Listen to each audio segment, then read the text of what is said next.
Aujourd'hui, on oublie un petit peu les super-héros et je vais lancer un concept que vous retrouverez chaque semaine sur ma chaîne. Ce sera une série ou un film que je vous conseillerais vivement.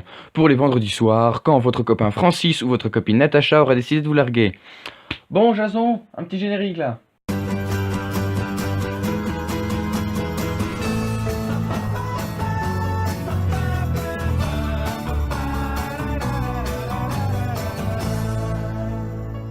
Alors, je débute avec une série qu'on ne présente même plus, How I Met Your Mother, ou en français, Comment j'ai rencontré Jason. Jason, arrête de vouloir te mettre en avant comme ça. Donc, How I Met Your Mother, c'est une série qui a débuté en 2005, qui se déroule sur 9 saisons, d'environ 24 épisodes, qui dure 20 minutes. C'est une sitcom dans le même genre que Friends ou Big Bang Theory. Alors vous allez me demander, après tout, c'est quoi la différence entre les sitcoms déjà connues et celle-ci?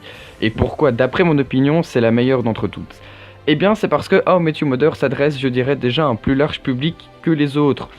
Par exemple, Big Bang Theory qui s'adresse à un public un peu plus geek que la norme, ou encore Friends qui était fait à l'époque, donc du coup qui est un peu plus, on va dire, bridé. Ici, dans How I Met Your Mother, le langage n'a pas peur d'être un peu cru. Ils n'ont pas peur d'entrer dans des sujets tels que l'alcool, la drogue, le sexe, le désespoir et ainsi de suite. Alors, How I Met Your Mother, après tout, ça raconte quoi? Eh bien, nous suivons l'histoire de Ted Mosby qui, dans l'année 30, raconte à ses enfants comment il a rencontré leur mère, d'où le titre de la série. Et pour ce faire, il va étaler une histoire sur 8 ans en partant de 2005.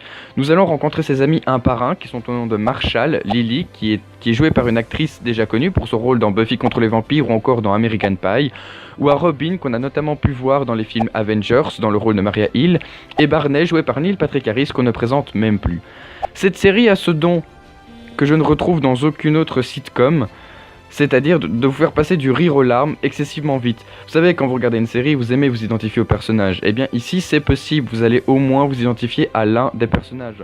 Entre le couple fusionnel et fun, la femme indépendante ne voulant pas se marier ni avoir d'enfants qui privilégie sa carrière à sa vie amoureuse. Pour beaucoup, le dragueur et le comique de service Barney, le sociopathe séducteur qui met au point des stratagèmes incroyables pour pouvoir coucher avec des centaines de femmes. Mais surtout, et du moins ça c'est pour ma part, nous avons Ted Mosby, l'homme torturé, heureux d'avoir des amis incroyables, avec un travail exceptionnel mais un éternel insatisfait courant après la femme de sa vie encore et encore. On a tous un jour ou l'autre été Ted Mosby.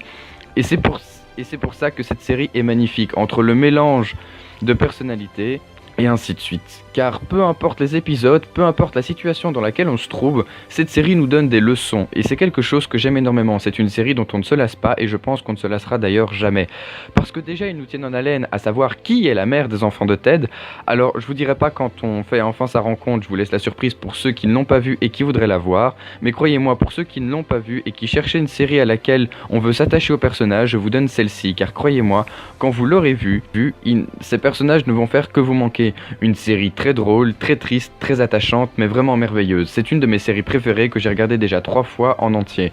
Bref, que du bon, je ne vous en dis pas plus, foncez la voir tout de suite, ça en vaut vraiment la peine. C'était Stifix, n'hésitez pas à vous abonner, à me dire dans les commentaires pourquoi vous aimez ou n'aimez pas cette série. Le petit pouce en l'air, ça fait toujours plaisir, et moi je vous dis à la semaine prochaine pour un nouveau conseil télé.